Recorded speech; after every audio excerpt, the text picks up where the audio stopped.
साथीहरू नमस्कार। हाम्रो युट्युब च्यानल लोकसेवा चौतारीमा यहाँहरूलाई स्वागत छ। साथीहरू, योभन्दा अगाडिका स्रोत सामग्रीहरूमा यहाँहरूले दिएको सकारात्मक प्रतिक्रियाले व्यस्त समयका बावजुद पनि यहाँहरूको लागि समय छुट्याएको छु। आशा छ यो सामग्री पनि अन्तसम्म हेरेर साथ दिनुहुनेछ। हाम्रो उद्देश्य तपाईले लोकसेवाको परीक्षा पास गर्ने अर्थात् सरकारी सेवामा तपाई समावेश हुने लक्ष्यलाई पूरा गर्नु हो। यो स्रोत सामग्री हामीले हेर्ने मेसी रोनाल्डोका गोलहरू, विराट कोहलीका चौका छक्का, कपिल शर्माको कमेडी, मुन्द्रेको कमेडी जस्तो मनोरञ्जनात्मक नहुन सक्छ साथीहरू। तर मरुभूमिमा तिर्खाएको यात्रीलाई एक बुँद पानीको जति महत्त्व रहन्छ त्यति नै महत्त्व मैले तयार गरेका यी लोकसेवा सामग्रीहरू लोकसेवा तयारी गर्ने विद्यार्थीहरूको लागि महत्त्वपूर्ण छन्। यहाँहरूले यसभन्दा अगाडिका यस च्यानलमा रहेका मैले तयार गरेका भिडियोहरू एकचोटि हेर्नुहोला।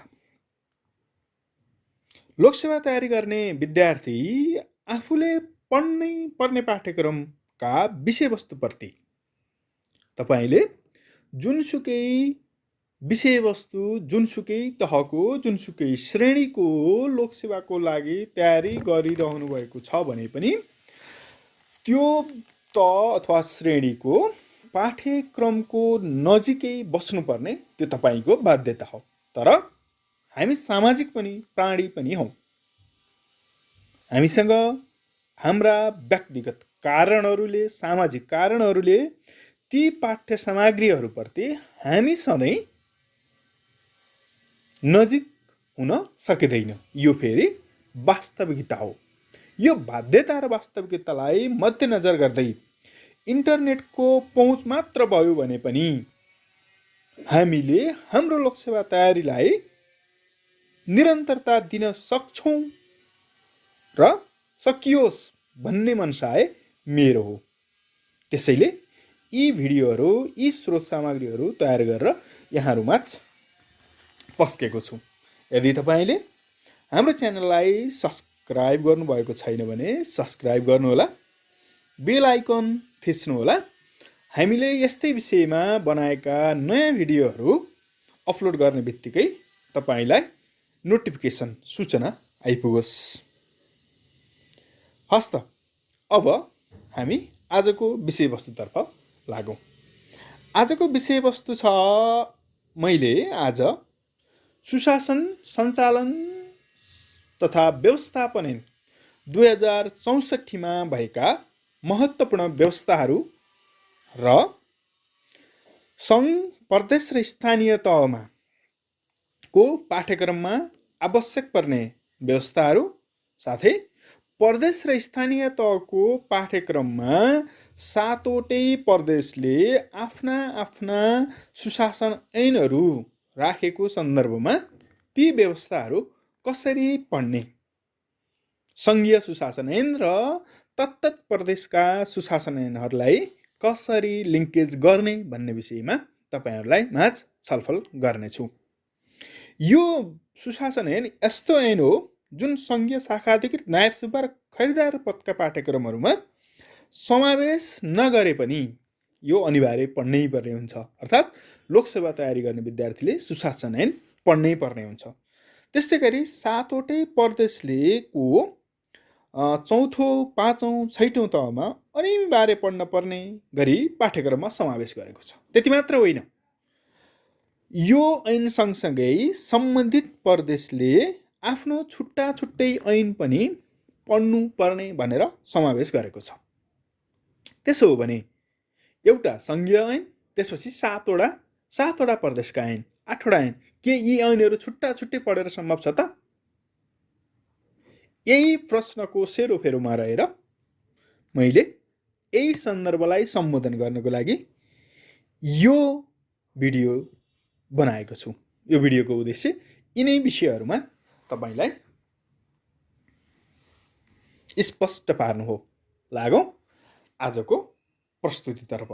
आजको प्रस्तुतितर्फ खास गरी सुशासन व्यवस्थापन तथा सञ्चालन ऐन 2064 मा भएका विषयहरू, खास गरी यसको उद्देश्य, यसका विशेषता र यसमा भएका मुख्य व्यवस्था के जान्नुपर्छ भन्ने विषयमा सरसर्ती भन्नेछु। लागौँ ऐनतर्फ। तपाईले स्क्रिनमा देख्न सक्नुहुन्छ सुशासन व्यवस्थापन तथा सञ्चालन ऐन 2064।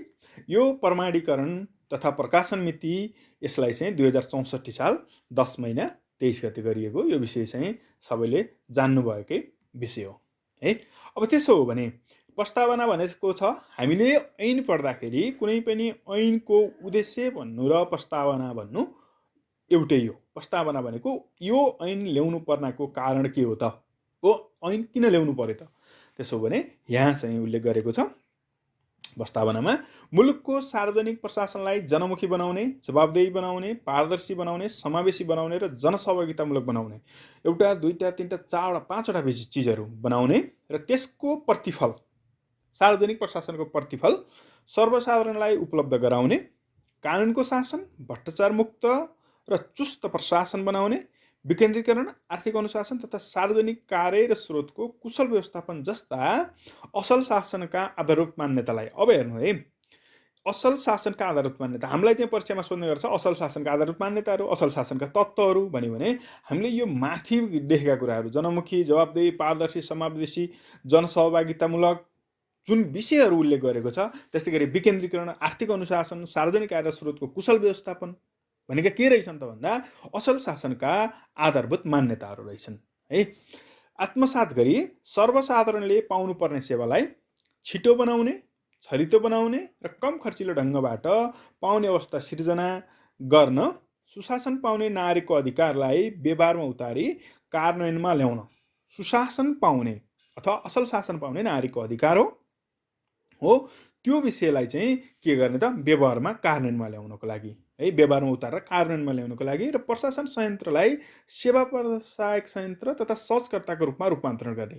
सेवा प्रदायक प्रशासन संयन्त्र जुन हाम्रो नेपालको सार्वजनिक प्रशासन छ, त्यो प्रशासनलाई सेवा प्रदायक संयन्त्रको रूपमा विकास गर्ने है, सहजकर्ताको रूपमा, सरकार र जनताबीचको सहजकर्ताको रूपमा रूपान्तरण गरी मुलुकमा सुशासनको प्रत्याभूति दिने सम्बन्धीमा कानुनी व्यवस्था गर्न आवश्यक भएकाले व्यवस्था विकास संसदले यो ऐन बनाएको छ भनेर यो उद्देश्य लेख्यो। यो पछि म तपाईहरुलाई थोरै सुशासनको बारेमा केही विषयहरू शेयर गर्न चाहे, मैले आइडिया शेयर गर्न चाहे। सुशासन भनेको यस्तो, यो चाहिँ यहाँ सुशासन भन्यो, शासनको अगाडि सु अगाडि राखिसकेपछि यसको अर्थ के हुन्छ, असल भन्ने बुझिन्छ है। त्यसपछि यो चाहिँ कस्तो त भन्दाखेरि शासन व्यवस्थालाई असल बनाउनको लागि, राम्रो बनाउनको लागि, जनताले चाहे जस्तो बनाउनको लागि यो ऐन ल्याएको, यो कुरा चाहिँ तपाईहरुले बुझ्नु होला। त्यसपछि सुशासन भनेको के हो त भनेर भने शासन व्यवस्थामा हैन तपाईको सेवा प्रवाह गर्दाखेरि, त्यसपछि सरकारले विकास क्रियाकलापहरू सञ्चालन गर्दाखेरि त्यो विकास क्रियाकलापहरूको स्रोत साधनको परिचालनदेखि लिएर त्यसमा गरिने निर्णयहरू, त्यसका प्रक्रियाहरू, त्यसका नतिजाहरू, त्यसका प्रभावहरूका विषयमा सर्वसाधारणलाई पारदर्शी रूपमा जानकारी हुनुपर्छ। एउटा त्यो भयो भने सुशासन हुन्छ। अर्को त्यो स्रोत साधनको प्रयोग, त्यो प्रक्रिया, त्यो नतिजा र त्यसको प्रभावको सम्बन्धमा ती प्रयोग गर्ने पदाधिकारीहरू उत्तरदायी हुनुपर्छ, जनताप्रति जवाफदेही हुनुपर्छ। दुईटा, त्यसपछि ती विषयहरूमा अनुमानयोग्यता हुनुपर्छ, कहिले हुन्छ, कसरी हुन्छ, कुन प्रक्रियाद्वारा हुन्छ भन्ने विषय, पूर्व निर्धारित कानुन, पूर्व निर्धारित कार्यविधि हो अथवा पूर्व निर्धारित नीति निर्देशिका मार्फत हुनुपर्छ, अर्थात् अनुमानयोग्यता हुनुपर्छ। र ती सबै विषयहरूमा नागरिक र सरकारवालाहरूको सक्रिय र अर्थपूर्ण सहभागिता हुनुपर्छ। यस्तो अवस्था सिर्जना हुन्छ भने यस्ता विशेषताहरू, यी तत्त्वहरू रहेको शासनलाई हामी के भन्छौँ, सुशासन भनेर भन्छौँ। ल साथीहरू, यो परिच्छेद 1 मा तपाईहरुलाई संक्षिप्त नाम र प्रारम्भ भनेको छ। त्यसपछि दफा 2 मा चाहिँ तपाईलाई परिभाषाको कुरा उल्लेख गरेको छ। अब यसमा चाहिँ संविधान भन्नाले नेपालको संविधान बुझ्नुपर्छ भनेर भनेको छ है। त्यसपछि मन्त्री, सचिव, मन्त्रालय भन्नाले भनेको छ। अब यसमा तपाईले यसरी पढ्दाखेरि संविधान, नेपालको संविधान यो तपाईँले सातवटै प्रदेशको जहाँ पढ्दाखेरि पनि उही भयो। मन्त्री भनिसकेपछि सम्बन्धित प्रदेशको मन्त्री भन्ने बुझिन्छ। सचिव भनिसकेपछि सम्बन्धित मन्त्रालयको सचिव, सम्बन्धित प्रदेशको विषयगत मन्त्रालयको सचिव भन्ने कुरा बुझ्नु पर्यो। मन्त्रालय भनेको सम्बन्धित प्रदेश, तपाईँले प्रदेशको पढ्दा यसरी लिङ्क गर्नु, प्रदेशको र सङ्घीय कानुन फरक छैन। तपाईँले यो सुशासन व्यवस्थापन तथा सञ्चालन ऐन 2064 राम्रोसँग पढ्न सक्नुभयो र बुझ्न सक्नुभयो भने तपाईँले अरू ऐनहरू नहेर्दा पनि त्यत्रो फरक पर्दैन। त्यसलाई तपाईँले सरसर्ती हेर्नुपर्ने हुन्छ है। ल अब त्यसपछि यहाँ चाहिँ प्रशासन सञ्चालन सम्बन्धी सामान्य प्रावधानहरू। प्रशासन कसरी सञ्चालन हुन्छ त नेपाल सरकारको, हैन? नेपाल सरकारको मुलुकमा चाहिँ नेपाल सरकारले मुलुकमा सुशासन कायम गर्नको लागि 3 तहमा चाहिँ प्रशासनिक कार्य सम्पादन गर्नेछ भनेर भन्यो। हामी चाहिँ कस्तो छौँ, सङ्घ प्रदेश र स्थानीय तहमा छौँ र त्यो चाहिँ यो सजिलै बुझ्ने कुरा हो है। त्यसपछि उपत्यका एक बमोजिमका प्रदेश र जिल्लाको विभाजन तथा स्थानीय तहको भौगोलिक इकाइको निर्धारण प्रचलित कानुन बमोजिम हुनेछ भनेर भन्यो। विषयगत मन्त्रालय र विभाग रहने भन्ने विषय छ। यसलाई चाहिँ तपाईँले यो मन्त्रालय रहन्छ, विभाग रहन्छ हैन। अनि त्यसपछि मन्त्रालयको सङ्ख्या के हुने, कुन मन्त्रालयले कस्तो काम गर्ने, नेपाल सरकारको प्रशासनिक निकायको रूपमा चाहिँ को रहने हैन, नेपाल सरकारको प्रमुख प्रशासनिक निकाय के हो भनेर चाहिँ हामीलाई जिकेमा पनि सोध्न सक्छ। यसको प्रश्नको उत्तर हो प्रधानमन्त्री तथा मन्त्री परिषदको कार्यालय। यो विषय पनि हामीले बुझ्न सक्नुपर्छ। त्यस्तै गरी मन्त्रालय मातहतमा आवश्यक सङ्ख्यामा विभाग, कार्यालय र निकाय रहन सक्ने भन्ने विषय चाहिँ यो ऐनमा व्यवस्था गरेको छ। त्यस्तै गरी तपाईँको प्रशासनिक कार्य सम्पादन गर्नको लागि चाहिँ मन्त्रालय, विभाग र कार्यालयले मन्त्रालय, विभाग, कार्यालयका अतिरिक्त नेपाल सरकारले चाहिँ आवश्यकता अनुसार सचिवालय, आयोग, बोर्ड, केन्द्र, समिति जस्तै यो भनेको जस्तै तपाईँको अर्थ मन्त्रालय छ, पर्यटन मन्त्रालय छ हैन, यी विभाग छन्। त्यसको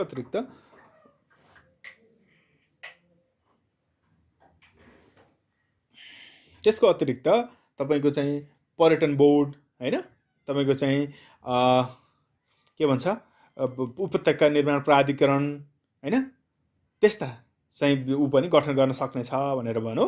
अनि त्यसपछि चाहिँ तिनीहरूका चाहिँ तिनीहरूलाई गठन गरिन्छ। ती गठन गरेका बोर्ड, समिति, प्राधिकरण हैन, यिनीहरूको चाहिँ काम, कर्तव्य, अधिकार तथा कार्यक्षेत्रहरू चाहिँ नेपाल सरकारले तोक्न सक्छ भन्यो। र यो दफा 7 को यो प्रशासनिक कार्य सञ्चालनका आधारहरू भनेर भनेको छ साथीहरू। यो विषय तपाईँहरूले अनिवार्य रूपमा घोक्नु होला है। यो विषय दुईटा तरिकाले तपाईँलाई महत्त्वपूर्ण छ। एउटा तरिका तपाईँलाई सिधै सोध्न सक्छ, नेपाल सरकारले प्रशासनिक कार्य सञ्चालन गर्दा अपनाउनु पर्ने आधारहरू के हुन् भन्दा तपाईँले यो कुरा लेख्नुपर्छ। त्यस्तै गरी अरू विषयमा चाहिँ नेपालको प्रशासन कस्तो हुनुपर्छ हैन, राजनीतिक प्रणाली कस्तो हुनुपर्छ भनेर भन्यो भने, अथवा चाहिँ के भयो भने सुशासन कायम हुन्छ भन्ने विषयको उसमा पनि तपाईँले यसलाई चाहिँ जोडेर लेख्न सक्नुहुन्छ। जस्तै कसरी कार्य सम्पादन गर्नुपर्छ, प्रशासनिक कार्य सञ्चालनको आधार एउटा रा, स, का, मा, पा, आ, प्र, बीज भन्ने छ। यसलाई चाहिँ तपाईँले अगाडिका अक्षरहरूलाई फर्मुला बनाएर पढ्नुभयो भने बढी सजिलो हुन्छ। राष्ट्र र जनताको बृहत्तर हित हुनु पर्यो हो, समन्याय र समावेशीकरण, अन्यायमा पर्नु भएन, समन्याय, सबैलाई बराबर न्याय हुनु पर्यो, सबैलाई समावेशी गर्नु पर्यो, कानुनको शासन कायम हुनु पर्यो भनेको कानुनको चाहिँ सर्वोच्च स्थान हुनु पर्यो, सबैको चाहिँ मानव अधिकारको प्रत्याभूति हुनु पर्यो, पारदर्शिता कायम हुनु पर्यो, वस्तुनिष्ठता कायम हुनु पर्यो, जवाफदेहिता र इमान्दारिता हुनु पर्यो हैन, आर्थिक अनुशासन एवं भ्रष्टाचार मुक्त चुस्त जनमुखी प्रशासन हुनु पर्यो, प्रशासन संयन्त्र चाहिँ तटस्थ र निष्पक्ष हुनु पर्यो। सुशासनको लागि प्रशासनिक संयन्त्रमा निर्णयमा सर्वसाधारणको पहुँच हुनु पर्यो, त्यो भयो भने सुशासन कायम हुन्छ। विकेन्द्रीकरण र तथा अधिकार निश्चितपण भयो भने त्यो भयो भने पनि सुशासन कायम हुन्छ र जनसहभागिता तथा स्थानीय स्रोतको अधिकतम उपयोग गर्न सक्नु पर्यो, त्यो भयो भने पनि सुशासन हुन्छ। सुशासन कायम गर्न के गर्न सकिन्छ भन्ने विषयमा पनि यसको एन्सर हुन्छ। प्रशासनिक कार्य सञ्चालन गर्दा के आधारमा गर्नुपर्छ भन्यो भने पनि यी विषयहरू लेख्न सकिन्छ। यसलाई चाहिँ 2-3वटा एङ्गलबाट हेर्नु होला है। अब त्यस्तै गरी अर्को चाहिँ छ नेपाल सरकारले अख्तियार गर्ने नीतिहरू। यो पनि अति नै महत्त्वपूर्ण छ। नेपाल सरकारले चाहिँ कस्तो नीतिहरू अख्तियार, नेपाल सरकारको खास नीति के हो त हैन, तपाईँको राज्यका नीतिहरूमा चाहिँ के कुरा उल्लेख गरेको छ, त्यसको अलावा हैन त्यसको अधीनमा रहेर अरू कस्ता कस्ता नीति गर्छ त भनेपछि नेपाल सरकारले आर्थिक नीति कस्तो हुन्छ, उदारीकरणको नीति हुन्छ। त्यसपछि गरिबी निवारणको चाहिँ विषयले रहन्छ। सामाजिक न्याय एउटा नीतिको प्रमुखको रूपमा रहेको हुन्छ। प्राकृतिक तथा सार्वजनिक स्रोतको दिगो र कुशल व्यवस्थापन भन्ने कुरा हुन्छ हैन। जहिले पनि प्राकृतिक तथा अन्य सार्वजनिक स्रोत, प्राकृतिक स्रोत भयो, अन्य सार्वजनिक स्रोत भनेको चाहिँ तपाईँको प्रविधि हुनसक्छ, सूचना हुनसक्छ हैन, सार्वजनिक सम्पत्ति हुनसक्छ, त्यसको चाहिँ दिगो भनेको भोलिको पुस्ताले पनि प्रयोग गर्न पाउने गरी होइन, अहिले नरित्तिने गरी, त्यसको गुणस्तरमा ह्रास नहुने गरी एकदम चाहिँ कुशल व्यवस्थापन भनेर भन्यो। त्यस्तै गरी महिला सशक्तिकरणलाई जोड दिनु पर्यो नेपाल सरकारले, र लैङ्गिक न्यायको विकास गर्नु पर्यो, वातावरण संरक्षणमा जोड दिनु पर्यो, जनजाति दलित आर्थिक सामाजिक न्यायमा रूपमा पछाडि परिएका वर्गको उत्थान गर्नु पर्यो, र दुर्गम क्षेत्रको विकास तथा सन्तुलित क्षेत्रीय विकास गर्नु पर्यो। यी विषयहरू चाहिँ नेपाल सरकारले आफ्नो कार्य सञ्चालन गर्दा अख्तियार गर्ने नीतिहरू हुन् हो। भनेपछि प्रशासनिक कार्य सञ्चालन गर्दाखेरि अपनाउनु पर्ने आधार र नेपाल सरकारले अपनाउनु पर्ने नीति, यी दुईटा विषयहरू अहिलेसम्म पढेकोमा यी दुईटा विषयहरू अत्यन्तै महत्त्वपूर्ण छन्। यिनलाई तपाईँहरूले अनिवार्य रूपमा घोक्नुहोला। त्यस्तै गरी परिस्थितिमा प्रशासनिक कार्यको सञ्चालन र जिम्मेवारी। अब त्यसो भएदेखि प्रशासनिक कार्यको सञ्चालन तथा जिम्मेवारी कसको हुन्छ भनेर भन्दाखेरि चाहिँ सुशासन कायम गर्नु चाहिँ सम्बन्धित पदाधिकारीको कर्तव्य भनेर भन्यो हो। कर्तव्य भनेर भन्यो, पदाधिकारी भनेको को हो भनेर माथि उल्लेख गरेको छ। भनेपछि सुशासन कायम गर्नु सम्बन्धित पदाधिकारीको कर्तव्य हुने भनेर लेख्यो। त्यसपछि चाहिँ यहाँ चाहिँ मन्त्रीको जिम्मेवारी होइन, त्यसपछि सचिवको, मुख्य सचिवको जिम्मेवारी, सचिवको जिम्मेवारी होइन, कुराहरू लेखेको छ। अब मन्त्रीको जिम्मेवारी के छ भनेर चाहिँ दफा 9 मा छ। यो विषय पनि तपाईँले जान्न सक्नुहुन्छ, मन्त्रीको जिम्मेवारी के रहन्छ। अब यसलाई पढ्दाखेरि तपाईँले चाहिँ एउटा मन्त्री सम्झेर अनि त्यसपछि त्यो मन्त्रीले कस्ता कस्ता कामहरू गर्छ होइन, उसले चाहिँ कस्तो कस्तो चाहिँ भाषणहरू गर्छ, उसको चाहिँ रोल कहाँ कहाँ हुन्छ भन्ने हिसाबले त्यसलाई चाहिँ योसँग रिलेट गरेर पढ्नुभयो भने यो चाहिँ मन्त्रीको जिम्मेवारी पढ्न सम्झन सजिलो हुन्छ। यहाँ जे छ त्यही चाहिँ जस्ताको तस्तै लेख्न नसकिने सक्छ होइन। अब यसले के हो त भन्दाखेरि मन्त्रीले चाहिँ कुनै आफ्नो प्रचलित कानुन उल्लेखित जिम्मेवारीका साथै होइन, उसको चाहिँ जिम्मेवारी, मन्त्रीको जिम्मेवारी के हुने भन्ने कुरो चाहिँ प्रचलित कानुनमा छ, त्यो कानुनका जिम्मेवारी पुरा गर्नु पर्यो। र मन्त्रालयबाट चाहिँ सम्पादन हुने कार्य सम्बन्धी नीतिगत विषय लगायत सम्पूर्ण काममा समयमा नै सम्पादन गर्ने र गराउने, आफूले पनि सम्पादन गर्नु पर्यो समयमै र अरूलाई पनि गराउनु पर्यो, यो चाहिँ जिम्मेवारी सम्बन्धित मन्त्रीको हुन्छ होइन। त्यसै चाहिँ मन्त्रीले आफ्नो मन्त्रालय र अन्तर्गतका कर्मचारीलाई आवश्यक निर्देशन दिन सक्नेछ है। यसमा चाहिँ एउटा आफूले समयमा जिम्मेवारी पुरा गर्ने गराउने, त्यसपछि चाहिँ कर्मचारीलाई निर्देशन दिने, यो चाहिँ अर्को विषय भयो, निर्देशन दिन सक्नेछ भनेर भनौँ। र त्यो मन्त्रीले दिएको निर्देशन चाहिँ के छ, कर्मचारीले पालना गर्नुपर्छ भनेर यहाँ उल्लेख गर्यो। त्यसमा मुख्य सचिवको जिम्मेवारी के हुन्छ त, मुख्य सचिव चाहिँ नेपाल सरकारको प्रमुख प्रशासकीय अधिकारी हुनेछ भनेर भन्यो है। नेपाल सरकारको प्रमुख प्रशासकीय अधिकारी को हो, मुख्य सचिव हो होइन। उसले चाहिँ के गर्छ त भन्दाखेरि चाहिँ आफ्नो काम कर्तव्य अधिकार, यो चाहिँ के हो त भने प्रधानमन्त्रीको सुपरिवेक्षण र निर्देशनको अधिकार। यसलाई मुख्य सचिवलाई सुपरिवेक्षण र निर्देशन गर्ने काम कसको हो त भन्दाखेरि प्रधानमन्त्रीको अधीनमा रहेर चाहिँ प्रधानमन्त्री तथा मन्त्री परिषदको कार्यालयको कार्यालयको प्रशासकीय प्रमुखको रूपमा आफ्नो कार्य सम्पादन गर्ने एउटा जिम्मेवारी रहन्छ। अब यसलाई चाहिँ तपाईँहरूले मुख्य सचिव, हाम्रो चाहिँ अहिले मुख्य सचिव हुनुहुन्छ, उहाँको चाहिँ कामहरूलाई लिएर होइन, उहाँलाई चाहिँ सम्झेर चाहिँ उहाँले कस्तो के गर्नुहुन्छ उहाँसँग रिलेट गरेर पढ्नुभयो भने चाहिँ बुझ्न र त्यसलाई लामो समयसम्म दिमागमा राखिरहन सजिलो हुन्छ। त्यस्तै गरी चाहिँ नेपाल सरकारको सचिव तथा अन्य विशिष्ट श्रेणीको अधिकृतको सुपरिवेक्षकको हैसियतले मुख्य सचिवको सुपरिवेक्षक प्रधानमन्त्री हुनेछ। मुख्य सचिवले आफूले काम गर्दाखेरि चाहिँ प्रधानमन्त्रीको सुपरिवेक्षण र निर्देशनमा काम गर्ने भन्यो। अब त्यसो भएदेखि मुख्य सचिवले चाहिँ के गर्छ त भन्दाखेरि मुख्य सचिव भनेको आफूभन्दा तलको सचिव तथा विशिष्ट श्रेणीको कर्मचारीको सुपरिवेक्षकको हैसियतमा, हेर्नु है, सुपरिवेक्षकको हैसियत रहने रहेछ। उसले चाहिँ उनीहरूले गरेका कामको सुपरिवेक्षण गर्ने र सचिवले सम्पादन गर्नुपर्ने कामका सम्बन्धमा चाहिँ के गर्ने आवश्यक निर्देशन दिने भन्यो। त्यस्तै गरी विभिन्न मन्त्रालय वा अन्य सम्बन्ध निकायको प्रशासनिक काम कारबाहीलाई समन्वय गराउने समन्वयकारी भूमिका रहेछ। माथि चाहिँ निर्देशनकारी भूमिका, निर्देशन दिने, सुपरिवेक्षक गर्ने, यसमा चाहिँ समन्वय गराउने भन्यो। त्यसपछि चाहिँ तपाईँको विभिन्न मन्त्रालयबीच समन्वय गर्ने भन्यो है। त्यसपछि चाहिँ मन्त्री परिषदको सचिवको रूपमा काम गर्ने, मन्त्री परिषदको सचिवको रूपमा पनि मुख्य सचिवको काम हुन्छ र मन्त्री परिषदको निर्णय प्रमाणित कसले गर्छ, मुख्य सचिवले गर्छ। यो विषय पनि तपाईँले सम्झनु पर्यो। यो पनि सोध्न सक्छ, मुख्य सचिवको जिम्मेवारी, काम तथा जिम्मेवारी के हो अथवा काम कर्तव्य अधिकार के हो भनेर सोधिन सक्यो। त्यस्तै गरी नेपाल सरकारका निर्णयहरू त भए, निर्णय भइसकेपछि त्यसको कार्यान्वयनको स्थिति चाहिँ सुपरिवेक्षण गर्ने काम पनि कसको हो, मुख्य सचिवको हो। त्यसरी हेर्नु पर्यो हैन। त्यसरी कार्यान्वयन गर्नको चाहिँ कार्यान्वयनको लागि मन्त्रालयलाई परिचालन गर्ने, अनि त्यसपछि उनीहरूले कार्यान्वयन कति गरे कि गरेनन् त्यसको सुपरिवेक्षण गर्ने काम पनि कसको हो, मुख्य सचिव। त्यस्तै गरी त्यो मात्र नभइकन कर्मचारीलाई उत्प्रेरित गर्ने काम पनि हो है। नेपालको प्रशासनलाई चाहिँ प्रशासन यन्त्रलाई चुस्त बनाउन, फुर्तिलो बनाउन कर्मचारीहरूलाई चाहिँ उत्प्रेरित गर्ने, ल तपाईँहरू काम गर्नुहोस्, यस्तो गर्नुहोस्, यो गर्नुपर्छ भन्ने विषय हैन।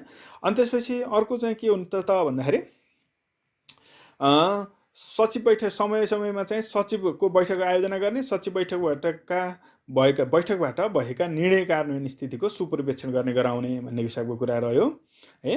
त्यसपछि झ नम्बरमा छ विभिन्न मन्त्रालय तथा केन्द्रीय तहका कार्यालयहरूको प्रशासनिक काम कारबाहीको अनुगमन, निरीक्षण र सुपरिवेक्षण गर्ने, अनुगमन गर्ने, त्यसको निरीक्षण गर्ने र सुपरिवेक्षण गर्ने अथवा गराउने है। त्यस्तै गरी चाहिँ नेपाल सरकारको निर्णयको लागि सचिवले पेश गरेको प्रस्तावमा आवश्यक कुराहरू पुगे नपुगेको जाँची। जस्तै कुनै पनि मन्त्रालयको सचिवले चाहिँ निर्णय गराउनुको लागि चाहिँ मन्त्री परिषदसम्म अथवा चाहिँ नेपाल सरकारसम्म चाहिँ पठाउनु भयो होइन। त्यसमा केही पुगेन भन्यो भने फेरि चाहिँ सचिव कहाँ फिर्ता पठाउने, यो पुगेन भनेर चाहिँ यो भएन, यसमा चाहिँ यो थप गर्नुहोस् भनेर पठाउने जिम्मेवारी पनि मुख्य सचिवको हो। त्यसपछि तपाईँको अर्को के छ, नेपाल पक्ष भएका द्विपक्षीय र बहुपक्षीय सम्झौताको कार्यान्वयनको स्थिति अनुगमन गर्ने गराउने र तोकिए बमोजिमका अन्य कार्य गर्ने है। त्यस्तै गरी सचिवको जिम्मेवारी, सचिव जसरी मुख्य सचिव नेपाल सरकारको प्रमुख प्रशासकीय अधिकारी रहने जस्तै गरी तपाईँको चाहिँ संवैधानिक मन्त्रालय, संवैधानिक निकाय हेर्नु है, यो मन्त्रालयमा मात्र रहँदैन नि सचिव, मन्त्रालयमा पनि रहन्छ, संवैधानिक निकायमा पनि रहन्छ र अन्य केन्द्रीय स्तरका कार्यालयहरूमा पनि प्रमुख प्रशासकीय अधिकारी पदाधिकारीको रूपमा के हुन्छ, सचिव रहन्छ। उसका काम कर्तव्य अधिकारहरू चाहिँ यस्तो रहेका छन् है। अब नेपाल सरकारले प्रतिपादन गर्नुपर्ने नीतिका सम्बन्धमा सम्बन्धित मन्त्रीलाई सघाउने, जसरी तपाईँको मुख्य सचिवले प्रधानमन्त्रीलाई सघाउने भन्ने कुरा थियो भने सचिवले मन्त्रीलाई सघाउने। सम्बन्धित मन्त्री मुख्य सचिव चाहिँ कसको सुपरिवेक्षण र निर्देशनमा चल्नु पर्थ्यो, प्रधानमन्त्रीको। सचिव कसको चाहिँ सुपरिवेक्षण र निर्देशनमा चल्नु पर्यो, मन्त्रीको है। मन्त्री अथवा चाहिँ संवैधानिक निकाय हो। त्यस्तै गरी चाहिँ आफू बाल रहेको मन्त्रालय, संवैधानिक निकाय वा केन्द्रीय स्तरका कार्यालय अन्तर्गतका नीति विषयमा कुनै सुधार गर्नुपर्ने भएमा सम्बन्धित मन्त्री समक्ष सोको प्रस्ताव गर्ने। जस्तै कुनै विषयगत मन्त्रालय छ, कृषिको विषयमा केही चाहिँ सुधार गर्नुपर्ने छ भनेदेखि कृषि सचिवले कृषि मन्त्रीज्यूलाई चाहिँ के गर्ने भयो त, प्रस्ताव पेश गर्ने। त्यस्तै गरी चाहिँ कर्मचारी उप तपाईँको चाहिँ आफू बाल रहेको मन्त्रालय, सम्बन्धित निकाय, केन्द्रीय स्तरका कार्यालयको व्यवस्थापन गर्ने होइन। त्यसपछि दैनिक कार्य सञ्चालन गर्ने, कर्मचारी उप नियन्त्रण गर्ने र सुपरिवेक्षण गर्ने है। यो विषय पनि के छ, सचिवको जिम्मेवारीभित्र रहेको छ है। अब यो चाहिँ दैनिक कार्य कर्मचारी उप नियन्त्रण र सुपरिवेक्षण भनेर भनेको छ। अब यो चाहिँ अफिसरको चौथो पेपरको फर्स्ट पार्टमा चाहिँ को लागि यो बुँदा लेख्नको लागि बन्न सक्छ है, यो बुँदा। त्यस्तै गरी हाम्रो चाहिँ सुब्बाको, नायब सुब्बाको के अरे प्रशासनतिरकोमा पनि यो चाहिँ विषय बन्न सक्छ है। त्यस्तै गरी नेपाल सरकारले स्वीकृत गरेका नीति कार्यक्रम कार्यान्वयन गर्ने वा गराउने आफू बाल रहेको मन्त्रालय वा संविधान निकाय वा केन्द्रीय स्तरका कार्यालय तथा सोसँग सम्बन्धित अन्य निकायले प्रत्येक महिना सम्पादन गरेका कामको प्रतिवेदन तोकिए बमोजिम प्रधानमन्त्री तथा मन्त्री कार्यालय भनेको चाहिँ आफू अन्तर्गतका चाहिँ मातहतका आफ्नो मन्त्रालय र आफ्नो मन्त्रालय अन्तर्गतका मातहतका कार्यालयहरूले गरेका कामहरूको प्रतिवेदन प्रधानमन्त्री समक्ष पेश गर्ने पनि अर्को के हो त, सचिवको जिम्मेवारी कुरा हो। त्यस्तै गरी वार्षिक कार्यक्रम तर्जुमा गरी मन्त्री समक्ष पेश गर्ने होइन। स्वीकृत एउटा चाहिँ वार्षिक कार्यक्रम तयार गर्ने, मन्त्री समक्ष पेश गर्ने। अर्को चाहिँ त्यो वार्षिक कार्यक्रम पारित भएर आयो, वार्षिक कार्यक्रमको त्यो कार्यान्वयन गर्ने, त्यसको अनुगमन गर्ने, मूल्याङ्कन गर्ने, प्रगति समीक्षा पनि के गर्ने, गराउने काम पनि कसको, सचिवको है। यसरी बुझ्नु पर्यो। एउटा वार्षिक कार्यक्रम बनाउनु पनि सचिवको जिम्मेवारी रहन्छ र त्यसको चाहिँ कार्यान्वयन, अनुगमन, मूल्याङ्कन र प्रगति समीक्षा गर्नु पनि सचिवको जिम्मेवारी रहन्छ है।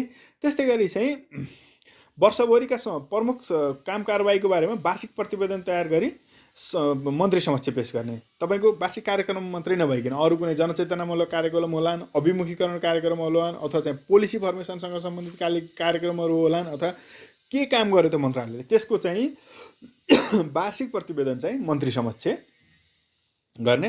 त्यस्तै गरी चाहिँ अर्को सचिवको जिम्मेवारी भनेको के हो त भने राजपत्राङ्कित द्वितीय श्रेणीसम्मका कर्मचारीको सरुवा उपस्थापना गर्ने गराउने। राजपत्राङ्कित द्वितीय श्रेणी भनेको उपसचिवसम्मको सरुवा गर्ने काम चाहिँ र त्यसको पदस्थापना गर्ने, काजमा खटाउने जिम्मेवारी कसको, सचिवको हो है। त्यस्तै गरी तपाईँको वैदेशिक अध्ययन, तालिम, अध्ययन भ्रमण वा अन्य सरकारी कामको सिलसिलामा विदेश भ्रमणका लागि नेपाल सरकारको तर्फबाट राजपत्राङ्कित द्वितीय श्रेणीसम्मका कर्मचारीको मनोनयन गर्ने र वैदेशिक भ्रमण काज स्वीकृत गर्ने। यो विषय पनि सचिवको जिम्मेवारीमा पर्छ। वैदेशिक त अध्ययनमा जाने छ हैन, तपाईँको तालिममा जानेछ, अध्ययन भ्रमणमा जानेछ अथवा विदेश भ्रमण जान्छ हैन, त्यो भनेदेखि त्यसको लागि चाहिँ उपसचिव स्तरसम्मको कर्मचारीको मनोनयन गर्ने र वैदेशिक काज स्वीकृत गर्ने जिम्मा कसको हो त? सचिवको हो है। त्यस्तै गरी मन्त्री परिषदबाट भएको निर्णय कार्यान्वयन गराउने जिम्मेवारी पनि कसको हो? सचिवको हो। त्यसै गरी सचिवको बैठकबाट भएको निर्णय कार्यान्वयन गराउने जिम्मेवारी पनि सचिवको हो। त्यस्तै गरी चाहिँ अत्यन्त उत्कृष्ट एवं प्रशासकीय कार्य गर्ने कर्मचारीलाई निजले गरेका कामको विस्तृत विवरण उल्लेख गरी तोकिएको आधारमा पुरस्कार स्वरूप 3 ग्रेड थप दिने वा एक पटकमा 5,000 रुपियाँसम्म एकमुष्ट पुरस्कार दिने यो चाहिँ जिम्मेवारी, यो अधिकार चाहिँ कसलाई दिएको? यो अधिकार, जिम्मेवारी भन्दा पनि अधिकार, यो अधिकार चाहिँ सचिवलाई दिएको छ। मन्त्रालय वा संविधान निकाय वा केन्द्रीय स्तरका कार्यालय वा सो मातहतका विभागीय प्रमुख वा आयोजना प्रमुखले सञ्चालन गरेका आयोजनाको समय समयमा निरीक्षण गरी आवश्यक दिने। आफ्नो चाहिँ मन्त्रालय अन्तर्गतका चाहिँ कुनै आयोजना हुन सक्छन्, विभाग हुन सक्छन् हैन, ती आयोजना तथा विभागले सञ्चालन गरेका चाहिँ कार्यक्रमहरू अथवा आयोजनाहरूको चाहिँ निरीक्षण गर्ने र निर्देशन दिने काम पनि सचिवको हो है। त्यस्तै गरी विभागीय प्रमुखको जिम्मेवारी भनेर भनौँ, विभागीय प्रमुखको जिम्मेवारी पनि लगभग सचिवकोसँग कम्पेयर गरेर पढियो भने हैन, सचिवको मुख्य सचिवकोसँग कम्पेयर गरेर पढियो भने यसलाई थप पढिराख्नुपर्ने आवश्यक रहँदैन। तर पढ्दाखेरि चाहिँ मुख्य सचिवको जिम्मेवारी सचिवको जिम्मेवारीसँग रिलेट गरेर पढ्ने। जस्तै आफू बाल विभागको कार्य सम्पादन गर्ने हैन, दैनिक कार्य सञ्चालन गर्ने, कर्मचारीको सुपरभिजन र निरीक्षण गर्ने, यो चाहिँ सचिवज्यूबाट पनि हुन्थ्यो हैन। त्यस्तै गरी सर्वसाधारणलाई छिटो छरितो र गुणस्तरीय युक्त सेवा प्रदान गर्ने व्यवस्था मिलाउने हैन। त्यसपछि नीतिमा कानुनमा सुधार गर्नुपर्ने भए सचिव समक्ष पेश गर्नुपर्ने। जस्तै सचिवले को समक्ष पेश गर्नुहुन्थ्यो? मन्त्री समक्ष। त्यसो भने विभागीय प्रमुखले को समक्ष पेश गर्नुपर्दो रहेछ? सचिव समक्ष हैन। यो त माथि पनि थियो नि त। त्यस्तै गरी आफू रहेको विभाग वा अन्तर्गतका कार्यालयमा कर्मचारीको कार्य सम्पादन र दक्षताको स्तरमा निरन्तर रूपमा अभिवृद्धि गर्न प्रशिक्षण तथा तालिमको व्यवस्था गर्ने काम कसको रहेछ? विभागीय प्रमुखको रहेछ। अनि त्यसपछि तपाईँको चाहिँ कार्यालयका मासिक वार्षिक प्रतिवेदनहरू सचिव समक्ष पेश गर्ने हैन। जस्तै चाहिँ अहिले सचिवले चाहिँ मन्त्री समक्ष पेश गर्नुहुन्थ्यो। त्यस्तै गरी राजपत्राङ्कित तृतीय श्रेणीसम्मका कर्मचारीको चाहिँ सरुवा र पदस्थापना गर्ने कसले? विभागीय प्रमुखले। सचिवज्यूले कसको गर्नुहुन्थ्यो? राजपत्राङ्कित द्वितीय श्रेणीसम्मका हैन। अनि त्यसपछि चाहिँ अहिले चाहिँ के गर्नुहुन्थ्यो त सचिवज्यूले? जसरी चाहिँ सचिवज्यूले पुरस्कार अनि एकमुष्ट ग्रेड थप हैन, अनि त्यसपछि चाहिँ एकमुष्ट 2,000 5,000 दिनुहुन्थ्यो भने यहाँ चाहिँ विभागीय प्रमुखले पनि 1 ग्रेड थप र 5,000 रुपियाँसम्म एकमुष्ट पुरस्कार दिने व्यवस्था छ। उस्तै छ है। अनि त्यसपछि कुनै प्रमुखले कार्यान्वयन गरेको आयोजनाको समयमा गर्नुपर्ने निरीक्षण दिनुपर्ने आवश्यक निर्देशन दिने, आयोजना समयमा पुरा हुन नसकेमा वा पुरा भएको आयोजना गुणस्तर निर्धारित स्तरको नभएमा सोको छानबिन गरी कार्यालय प्रमुखको लापरवाही वा गल्तीबाट त्यस्तो भए निजी उप विभागीय कारबाही प्रारम्भ गर्ने र त्यसरी गरेको विभागीय कारबाहीको विवरण सम्बन्धित सचिवले पेश गर्ने भनेर भन्यो। त्यस्तै गरी अर्को यहाँ चाहिँ छ कार्यालय प्रमुखको जिम्मेवारी भनेर उल्लेख गर्यो दफा 13 मा। यो पनि महत्त्वपूर्ण छ है। अब यो पनि तपाईँले अघिले जस्तै चाहिँ गर्न सक्नुहुन्छ। दैनिक कार्य सञ्चालन गर्ने हो, कार्यालयको व्यवस्थापन गर्ने कार्यालयको प्रमुखको जिम्मेवारी हो हैन।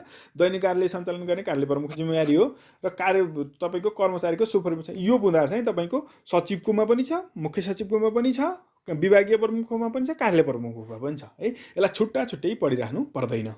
त्यस्तै गरी आफू रहेको कार्यालय र अन्तर्गतका कार्यालयका कर्मचारीलाई काजमा खटाउनु, यो चाहिँ तपाईँको सचिवकोमा पनि छ, विभागीय प्रमुखकोमा पनि छ, कार्यालय प्रमुखकोमा पनि छ हैन।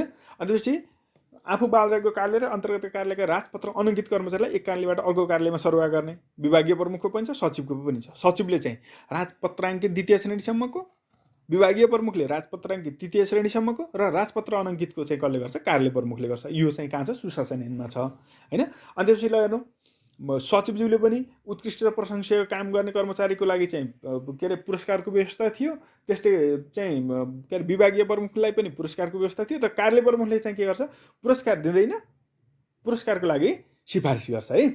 के अरे सचिवले र विभागीय प्रमुखले पुरस्कार नै दिने भन्ने विषय छ भने कार्यालय प्रमुखले चाहिँ पुरस्कारको लागि के गर्छ? सिफारिस गर्छ। अनि त्यसपछि आफू बाल रहेको अन्तर्गत सञ्चालित आयोजनाहरू काम निश्चित समयभित्र सम्पन्न गराउने हैन। आफू रहेको कार्यालय अन्तर्गतबाट सञ्चालित के अरे आयोजनाहरू निश्चित समयमा चाहिँ सम्पन्न गराउने जिम्मेवारी कसको हुन्छ? कार्यालय प्रमुखको हुन्छ। विभागीय प्रमुख के हुन्छ? आफू अन्तर्गतका कार्यालय तथा विभाग आयोजना उनीहरूको चाहिँ रिपोर्टिङ गर्ने हैन, समयमा सम्पन्न गराउने। यिनलाई चाहिँ त्यसरी हेर्नु होला। त्यसपछि सेवालाई चाहिँ प्रभावकारी बनाउने, यो 3टैमै छ र तोकियो बमोजिमका अन्य कार्यहरू गर्ने भनेर भन्यो। अब प्रदेश र स्थानीय तहको प्रशासनिक कार्य सञ्चालन तथा जिम्मेवारी भनेर भन्यो। यो चाहिँ तपाईँको पहिला यो 13 क भनेर यहाँ राखेको छ। सुरुमा यो ऐन जारी हुँदा सङ्घीय थिएन, हामी चाहिँ एकात्मक शासन व्यवस्थामा थियौँ र विकेन्द्रीकरणको अभ्यास गरेका थियौँ होइन। अहिले चाहिँ हामी के गर्छौँ भने सङ्घीय शासन व्यवस्थाको अभ्यास गरेका छौँ र त्यो व्यवस्था यसमा पनि के भनेको छ, प्रदेश र स्थानीय तहले सञ्चालन गर्ने प्रशासनिक कार्य जिम्मेवारी तथा प्रशासनिक कार्य सम्पादन गर्दा अपनाउनु पर्ने कार्यविधिका सम्बन्धमा प्रदेश वा स्थानीय कानुनमा व्यवस्था बमोजिम हुनेछ भनेर भन्नु। यही विषयलाई लिएर चाहिँ प्रदेश र स्थानीय तहले चाहिँ प्रदेश सुशासन ऐनहरू र त्यसपछि चाहिँ स्थानीय तहले पनि यी विषयहरू समावेश गरेर ऐनहरू बनाउने अभ्यास गरेको पाइन्छ। अब हेर्नु है त, यदि यो परिच्छेद 4 को चाहिँ विषय प्रशासनिक कार्य सम्पादन गर्दा अपनाउनु पर्ने कार्यविधि भनेर भनेको छ। यसमा चाहिँ अलिकति 15-16 वटै कार्यविधिहरू छन्।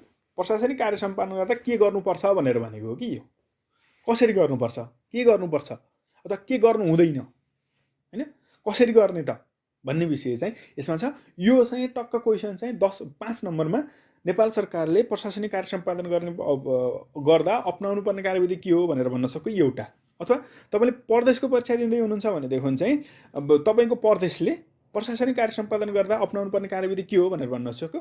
यो चाहिँ तपाईँले प्रदेश सुशासन ऐनमा पनि र सङ्घीय सुशासन ऐनमा पनि यी विषयहरूमा एकदम एकरूपता पाइन्छ। त्यो भएर पहिला सङ्घीय सुशासन ऐन राम्रोसँग बुझ्नुहोस् र प्रदेशमा जानु होला है। प्रदेशको लागि चाहिँ तपाईँले सम्बन्धित प्रदेशको वेबसाइटमा गएर सुशासन ऐन डाउनलोड गर्न सक्नुहुन्छ। जस्तै निश्चित कार्यविधि अवलम्बन गर्नुपर्ने होइन, तपाईँको चाहिँ यो काम गर्दाखेरि के अरे कार्य सम्पादन गर्दा एउटा कार्यविधि बिना चाहिँ काम गर्नु हुँदैन भन्न खोजेको यसले। निश्चित समयभित्र निर्णय गर्नुपर्ने भनेर भन्यो। यो कति समयमा निर्णय गर्नुपर्ने, कस्तो निर्णय गर्नुपर्ने चाहिँ यो नियमावलीमा चाहिँ उल्लेख गरेको छ है। निश्चित समयावधिमा निर्णय गर्नुपर्ने, एउटा निश्चित प्रक्रियामा रहेर चाहिँ कार्यविधि अथवा निश्चित कार्यविधिमा चाहिँ गर्ने, अर्को निश्चित समयावधिभित्र निर्णय गर्नुपर्ने। अब यसको भित्रको विषयमा चाहिँ के छ भनेर भने तपाईँले सरस्वती बुझ्नु चाहिँ पर्छ, तर भित्रको चाहिँ नआउला, त्यति धेरै डिटेलमा नजाला भन्ने हाम्रो अपेक्षा, तर जान्नु चाहिँ पर्छ है त।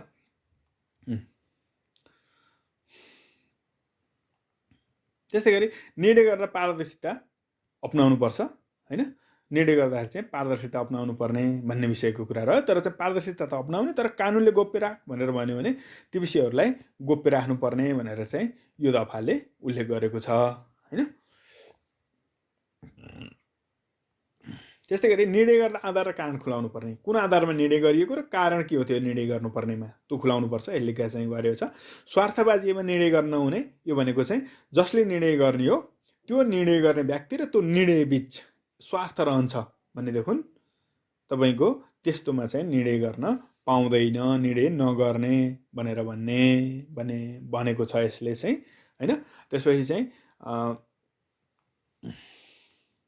यहाँ चाहिँ त्यस्तो अवस्थामा कसरी निर्णय गर्ने भन्ने विषय यहाँ उल्लेख गरेको छ।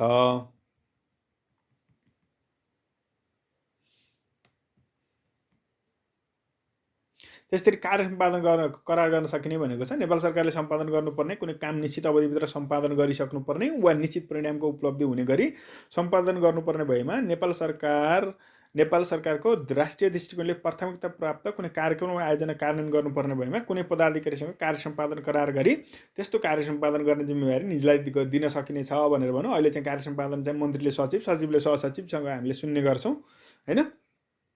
त्यस्तै गरी बमोजिमको करारमा अन्य कुराको अतिरिक्त जिम्मेवारी भएको पदाधिकारीले कामको विवरण के हो, कार्य सम्पादन गर्नुपर्ने समयावधि कति हो र सम्पादनको गुणस्तर परिणाम समेत उल्लेख हुनुपर्छ भनेको कार्य सम्पादन मूल्याङ्कनमा कार्य सम्पादन करारमा उल्लेख हुनुपर्ने विषयहरू चाहिँ के हुन् भनेर चाहिँ भन्यो होइन। त्यसपछि चाहिँ यो चाहिँ कुनैले सम्पादन गर्नुपर्ने काम चाहिँ समयावधिभित्र पुरा गर्न सकेन भनेदेखि चाहिँ किन नसकेको हो सोको विवरण खुलाइ सम्बन्धित मन्त्रालयको सचिव समक्ष पेश गर्नुपर्छ भनेर भन्यो। त्यस्तै गरी चाहिँ के अरे यो काबु बाहिरको परिस्थिति उत्पन्न भई जति अवधिमा काम गर्न नसकिएको सो अवधि कटाई थप अवधिभित्र कार्य सम्पादन करार थप संशोधन गर्न सकिने व्यवस्था भनेर यहाँ भन्यो। र यसरी अवधिभित्र काम गर्न सकेन भने विभागीय कारबाही हुन्छ भनेर भन्यो। अहिले विभागीय कारबाही कसले गर्ने भनेर चाहिँ माथि हामीले सचिवज्यूको त्यसपछि चाहिँ विभागीय प्रमुखको जिम्मेवारी पर्दाखेरि चाहिँ गरेका थियौँ। यदि त्यस्तो भयो हानि नोक्सानी भयो होइन के छ त्यो हानि नोक्सानी छ भनेदेखि क्षतिपूर्ति चाहिँ त्यो भराउन सकिने जसले जिम्मा लिएको त्यसैबाट भनेर भन्यो होइन।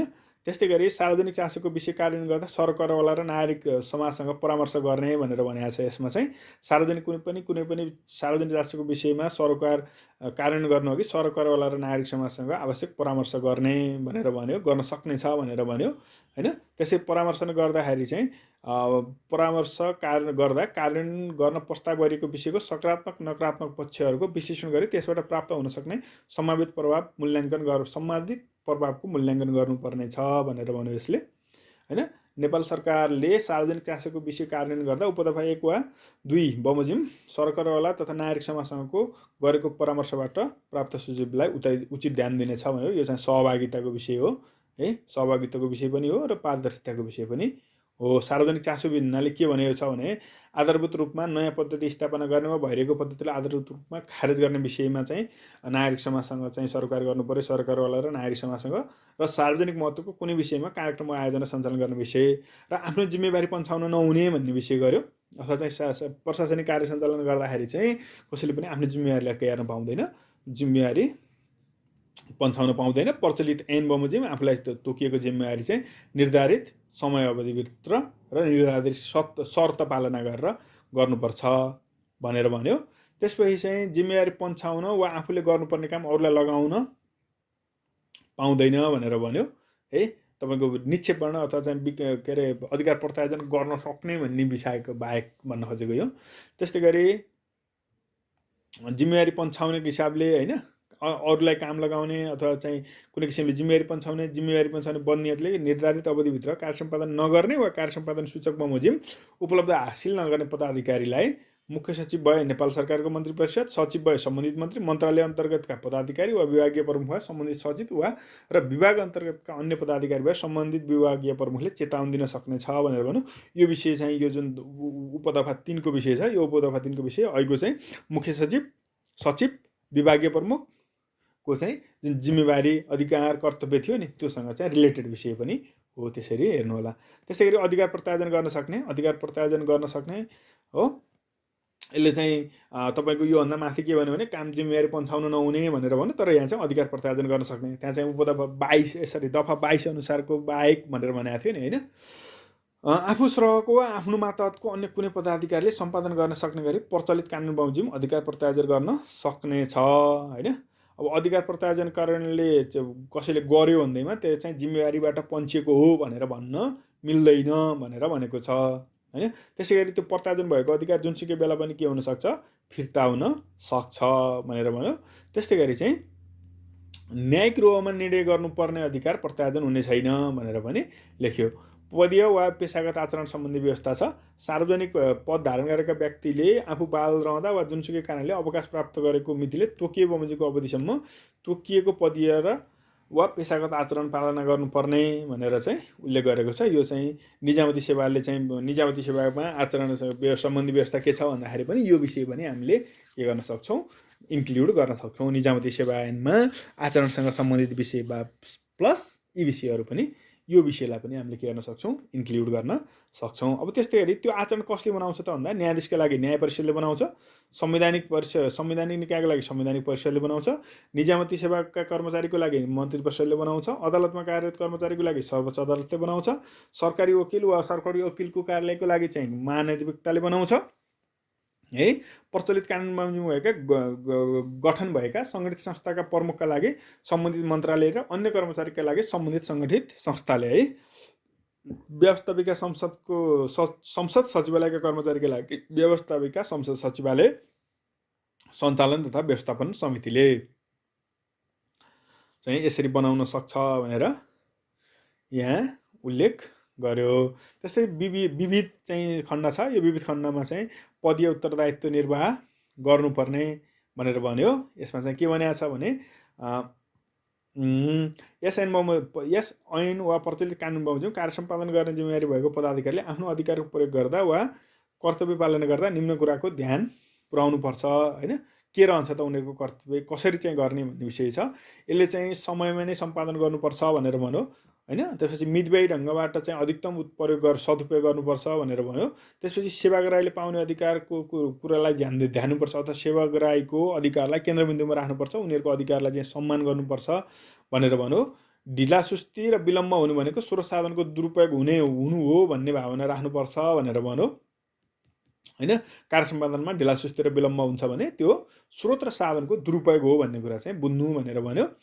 त्यसपछि चाहिँ कुनै पनि कार्य सम्पादन उसले चाहिँ आफूले गर्न सक्दैन, तत्काल कार्य सम्पादन गर्न सक्दैन भने त्यो जानकारी चाहिँ माथिल्लो निकायलाई दिनुपर्छ भनेर भन्यो। त्यस्तै गरी दुविधा जटिलता, कानुनी जटिलता वा दुविधा स्वयंले निर्णय गर्नुपर्नेछ र नभएको सामान्य विषयमा माथिल्लो निकायको निर्देशन माग नगर्ने हो। जटिलता र दुविधा छैन भने चाहिँ माथिल्लो निकायको निर्देशन माग नगर्ने।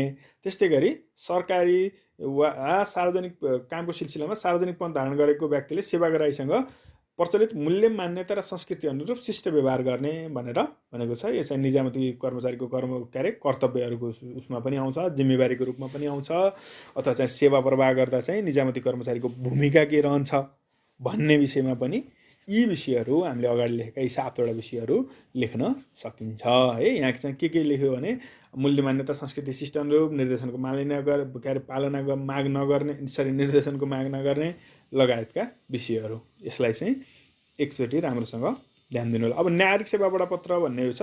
अब नागरिक सेवा बडापत्र हामीले चाहिँ शाखा अधिकृतमा पनि पढ्नुपर्ने हुन्छ, त्यसपछि नायब सुब्बामा पनि छ, खरिदारमा पनि छ र अन्य चाहिँ प्रदेशका परीक्षाहरूमा पनि यो विषय छ।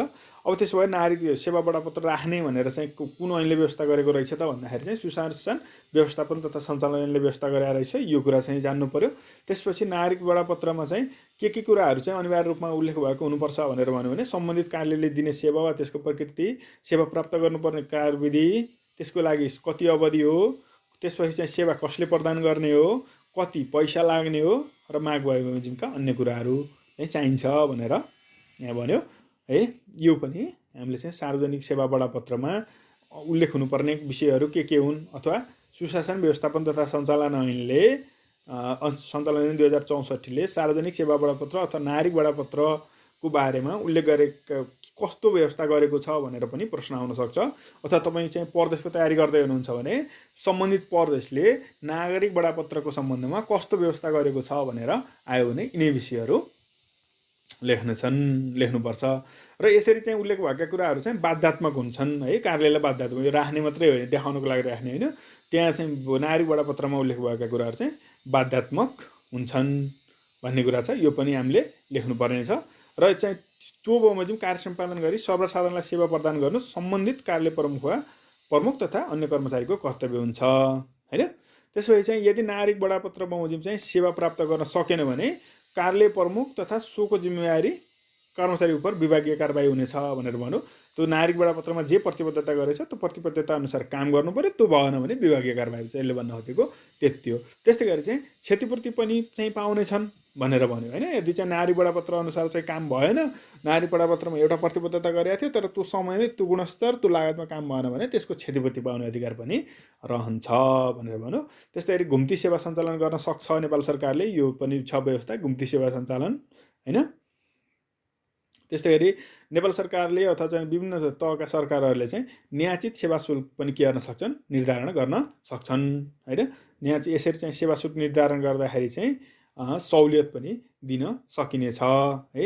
जनताको सहभागिता तथा स्वामित्वमा सम्बन्धी के व्यवस्था छ है। जनताको सहभागिता तथा स्वामित्व सम्बन्धी नेपाल सरकारले कुनै परियोजना आयोजना जनताको प्रत्यक्ष सहभागिता र स्वामित्वमा सञ्चालन हुने व्यवस्था मिलाउन सक्ने छ भनेर भन्यो। यो पनि महत्त्वपूर्ण हुन सक्छ है साथीहरू। यो चाहिँ जनताको सहभागिता र स्वामित्व सम्बन्धी कस्तो व्यवस्था छ भन्ने विषय चाहिँ। त्यसपछि शासकीय सुधार इकाइको स्थापना गर्ने भनेको छ। शासकीय सुधार इकाइ चाहिँ प्रत्येक मन्त्रालयमा गठन गर्ने छ। यो चाहिँ नेपालको सार्वजनिक प्रशासनलाई प्रभावकारी बनाउन के उपाय गरिएको छ भन्ने सन्दर्भमा पनि यो लेख्न सकिन्छ। त्यस्तै गरी सार्वजनिक सुनवाई, यो पनि चाहिँ सार्वजनिक सेवा प्रवाहलाई प्रभावकारी बनाउनको लागि के चाहिँ व्यवस्था गरिएको छ भन्दाखेरि पनि लेख्ने बुदामा यो पर्छ है। त्यसपछि चाहिँ यो चाहिँ कसले भन्दाखेरि सार्वजनिक सुनवाई किन गर्ने त भन्दाखेरि काम कारबाहीलाई चाहिँ स्वस्थ, पारदर्शी र वस्तुनिष्ठ बनाउन तथा सर्वसाधारण र सरकारवालालाई कानुनसम्मत सरकारलाई सम्बोधन गर्न भनेर भन्यो है। सार्वजनिक सुनवाई किन गर्ने भन्ने विषयमा चाहिँ। अब त्यसपछि यसलाई कसलाई आमन्त्रण गर्ने छ त सार्वजनिक सुनवाईमा भनेर भन्दाखेरि चाहिँ सम्बन्धित विषयसँग सम्बन्धित विशेषज्ञ, सरकारवाला, नागरिक समाजका प्रतिनिधि तथा स्थानीय निकायका पदाधिकारीलाई समेत चाहिँ आमन्त्रण गर्ने भनेर लेख्यो, तर न्यायिक रोहमा निर्णय गर्नुपर्ने विषयमा चाहिँ सार्वजनिक सुनवाई हुँदैन भनेर भने यो विषय चाहिँ जान्नुपर्ने हुन्छ। त्यस्तै गरी गुनासो व्यवस्थापन सम्बन्धी व्यवस्था छ।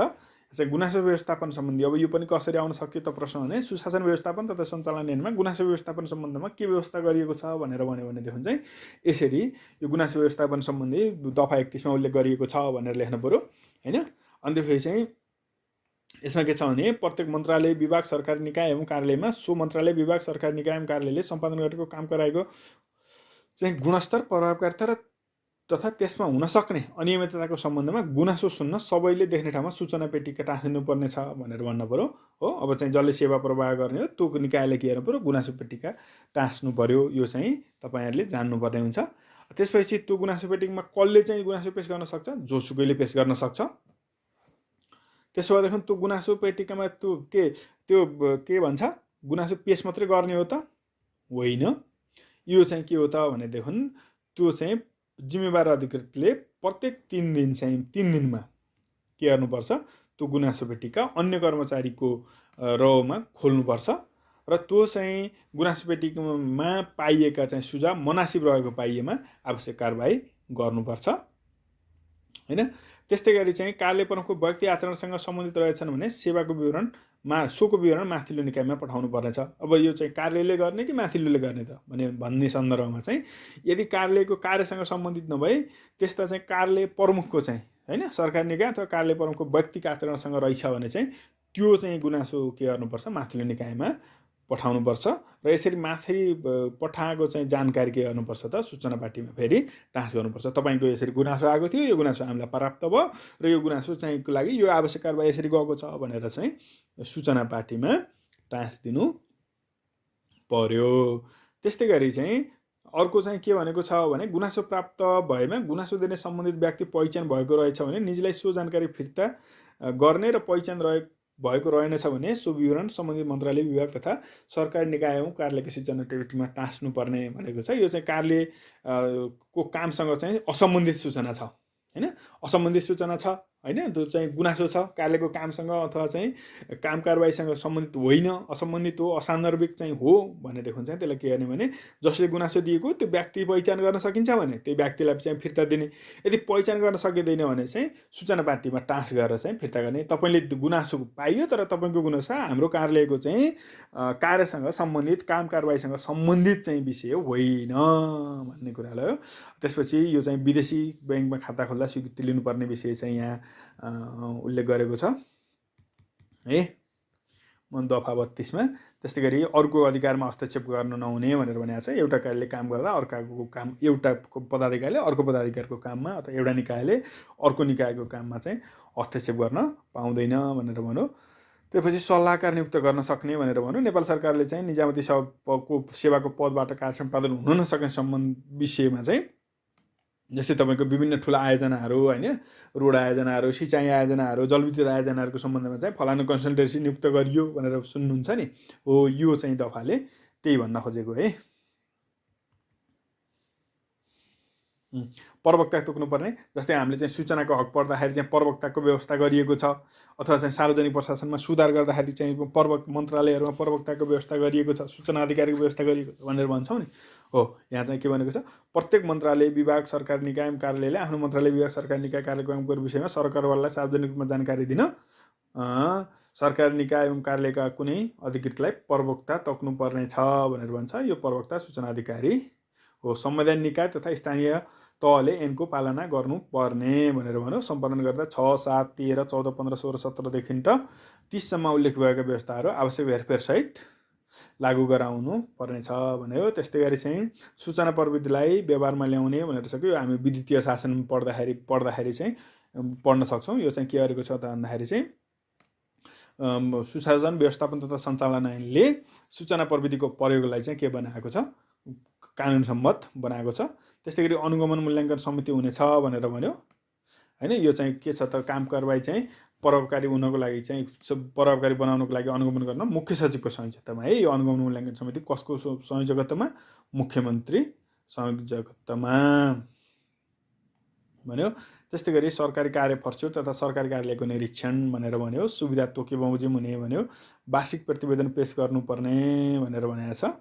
यसमा यो मन्त्रालय विभाग र अन्य केन्द्रीय स्तरका सरकारी निकायले प्रत्येक आर्थिक वर्ष समाप्त भएको मितिले तोकिए बमोजिमको अवधिभित्र आफूले सो आर्थिक वर्षभरि सञ्चालन गरेको कार्यक्रम, सम्पादन गरेको काम, त्यस्तो कामको अवस्थिति तथा प्रगति र लागत लगायतका अन्य आवश्यक कुराहरू समेत समावेश गरी वार्षिक प्रतिवेदन तयार गरी मन्त्रालय वा केन्द्रीय स्तरका निकायले भए प्रधानमन्त्री तथा यो प्रतिवेदन चाहिँ कसरी बुझ्नुहोस् भने तपाईँहरूले चाहिँ अब सचिव भए, मुख्य सचिव अथवा प्रधानमन्त्रीकोमा पुर्याउने भयो, अन्त फेरि चाहिँ विभाग भयो, मन्त्रालयमा पुर्याउने भयो, कार्यालय भयो भने विभागमा पुर्याउने, यसरी चाहिँ जान्छ तलबाट माथि भन्ने बुझ्नु भयो। यो प्रतिवेदनको सम्बन्धमा चाहिँ कार्य सम्पादन सूचक भयो। कार्य सम्पादन मूल्याङ्कन गर्दाखेरि चाहिँ कार्य सम्पादन सूचक अथवा तोकिए बमोजिम हुनेछ भन्यो। त्यसपछि यो प्रचलित कानुन बमोजिम चाहिँ कार्य सम्पादन गर्दा असल नियतले गरेको छ भने, असल नियतले चाहिँ काम गरेको छ भने त्यसको चाहिँ बचाउ गर्छ भनेर भन्यो। र एसयुएनले चाहिँ सुशासन व्यवस्थापन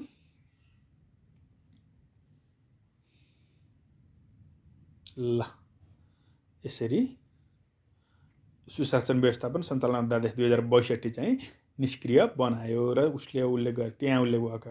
ल यति नै हो साथीहरू। आज चाहिँ हामीले यसरी सुशासन व्यवस्थापन तथा सञ्चालनको विषयमा चाहिँ केही विषयहरू छलफल गऱ्यौँ। अब त्यसो हो भने यो त सङ्घको सुशासन व्यवस्थापन तथा सञ्चालन नै भयो।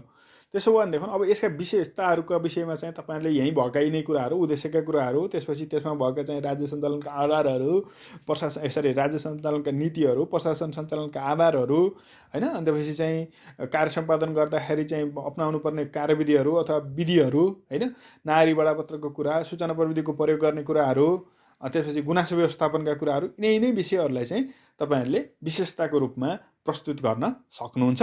अब त्यसो भएदेखि 7वटै प्रदेशका सुशासन व्यवस्थापन तथा सञ्चालनलाई चाहिँ कसरी हेर्ने त, कसरी पढ्ने त भन्दाखेरि चाहिँ तपाईँहरूले पहिला यो हेर्नुहोस्। यो हेरिसकेपछि यसैमा भएका विषयहरूलाई ती ऐनहरूमा पनि उल्लेख गरेको छ। यहाँ चाहिँ नेपाल सरकारको ठाउँमा प्रदेश सरकार हुन्छ, होइन, तपाईँको नेपाल सरकारको सचिव भनेको ठाउँमा प्रदेश सरकारको सचिव हुन सक्यो है। त्यसरी छ। पहिला यसलाई बुझ्नुभयो भने ती ऐन तथा कानुनहरू अथवा चाहिँ प्रदेश सुशासन ऐन, प्रत्येक प्रदेशका छुट्टा छुट्टै 7वटा ऐन छुट्टा छुट्टै पढ्नुपर्ने बाध्यता रहँदैन। यति कुरालाई बुझ्नु होला। यति भन्दै आजको यो भिडियोबाट म बिदा हुन्छु। यदि यति बेलासम्म तपाईँले यो भिडियो लाइक सब्सक्राइब गर्नुभएको छैन भने कृपया गर्नुहोला। हवस् त, धन्यवाद, नमस्कार।